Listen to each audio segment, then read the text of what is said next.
Hi, PerspectiveWeather.com meteorologist Paul Dorian here on Monday, November 11th. First of all, happy Veterans Day. We have a lot to talk about this morning. We have a major cold air outbreak that will arrive in the mid-Atlantic region on Tuesday, and temperatures Tuesday night into Wednesday and Wednesday night will be just incredibly cold for this time of the year. Some records may fall. Teens are quite likely in many areas along the I-95 corridor by early Wednesday morning, perhaps again by early Thursday morning, as this very cold air mass for this time of the year arrives with a strong cold frontal passage early Tuesday.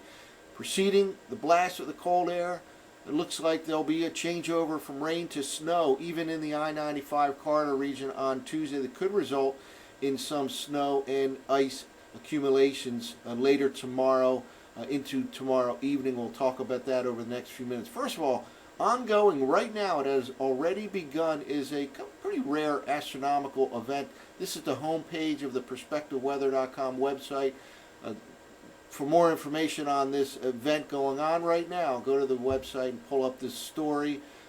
Mercury is transiting the sun. It doesn't happen too often. The skies seem to be cooperative along the I-95 corridor region with mostly sunny skies. It began just a few minutes ago and will continue for about 5.5 hours or so. So again, for more on that, visit PerspectiveWeather.com.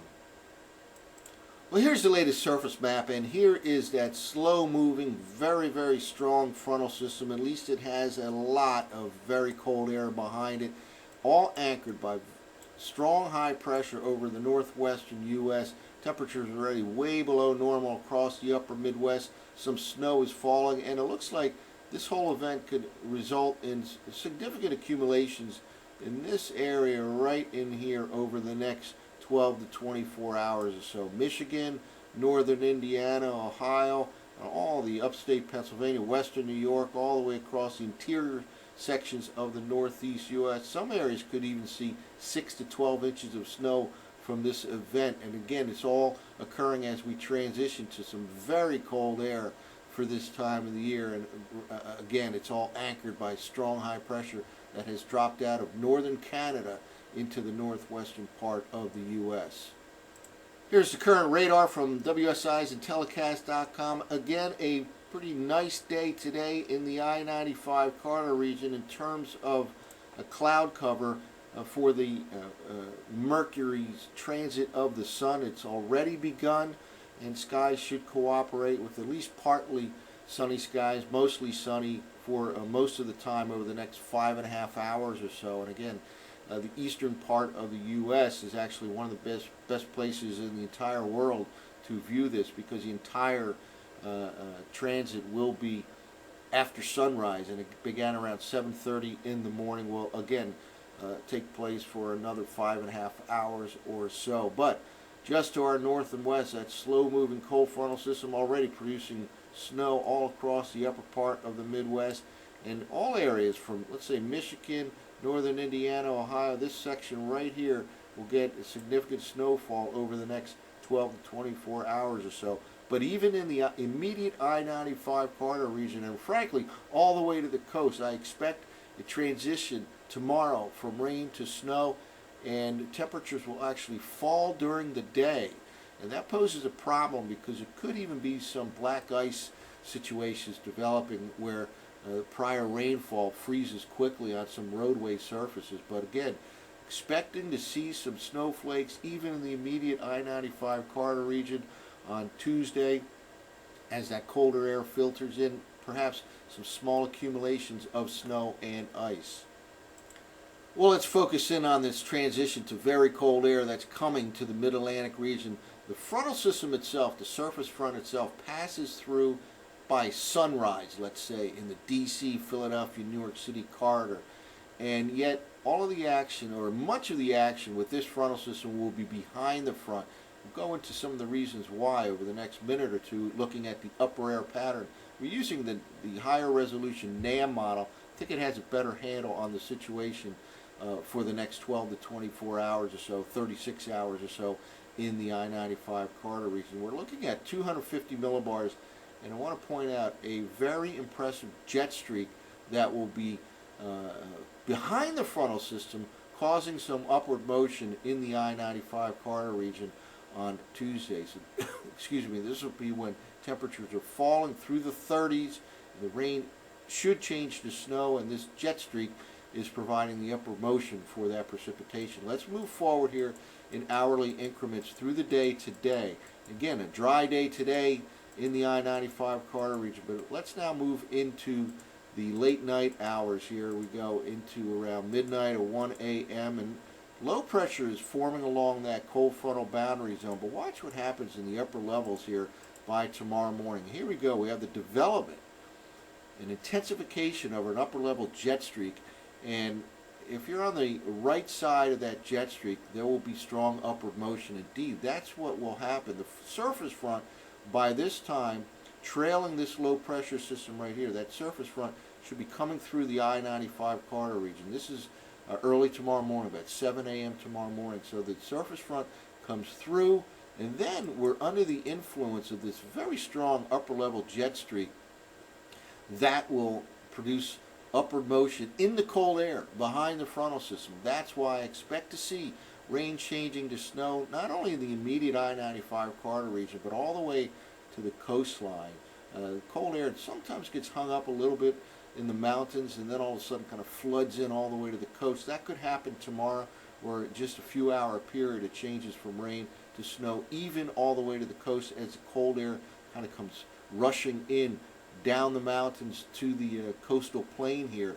But again, aided by this very strong upper level jet streak, here we are mid-morning, and that moves all the way up into New England by late in the day, and the precipitation will begin to wind down at this time. So again, expect a lot of action in this particular setup behind the frontal system. That's what poses the problem for tomorrow. There'll be very cold air filtering in during the day, as temperatures actually will probably reach a peak in the hours after midnight tonight in the D.C., Philadelphia, New York City corridor, and the surface front slides through by sunrise. Temperatures fall through the 30s during the day on Tuesday. Well, let's now take a look at the surface forecast maps. Again, we're using the higher resolution model, which I think has a little better handle on where and when that cold air comes flooding into lower levels of the atmosphere. This is the NAM model, not the GFS. The NAM is a higher resolution model compared to the NAM. Let's move through first off in hourly increments here through the day today. Again, partly to mostly sunny and mild. We'll hit 60 degrees in a good part of the D.C., New York City corridor. But look at what happens here. Widespread snow event from northern Indiana, northern Ohio, all across Michigan, western New York State, upper part of New England. 6 to 12 inches could fall upstate New York out of this setup here over the next 12 to 24, 36 hours or so. Let's now move into, this is the late night hours.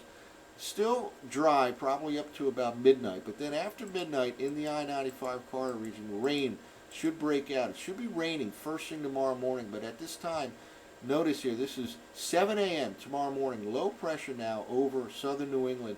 The trailing cold front coming through already the I-95 corridor region. But watch all the precipitation behind the frontal system, again aided by that strong upper level jet streak here. Temperatures will probably peak for the day 3-4 a.m. in the I-95 corridor region. And then here we go, a change over to snow likely behind it, even all the way down to the coastline. I expect they'll see some snow as well, all the way down to southern New Jersey coastline, the Delmarva Peninsula. Again, there can be some small snow accumulations, and watch out for potential black ice where it rained, and then temperatures drop quickly to near the freezing mark, especially up around New York City, for example, the suburbs of Philadelphia. Watch out for black ice. All of that pulls out of here the precipitation by tomorrow evening.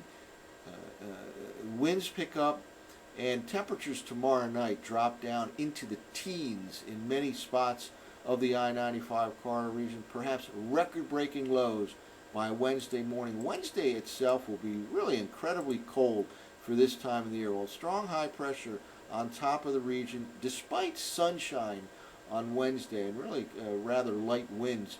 Temperatures will struggle to pass the freezing mark in Philadelphia, for example, maybe the low to mid 30s up and down the I-95 corridor region from D.C. to Philadelphia to New York City.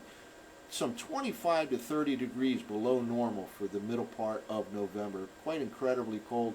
Not only might we have some record low temperatures early Wednesday, but I would imagine many areas will see the lowest high temperatures for the date coming on Wednesday. It stays very cold Wednesday night, again down to near 20 degrees in the immediate I-95 corridor region.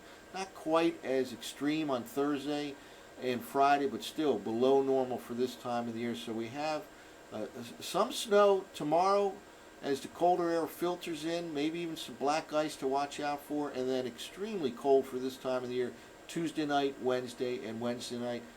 Many records could fall in that time period during the midweek here in the Mid-Atlantic region. That's it for now. For PerspectiveWeather.com, I'm meteorologist Paul Dorian.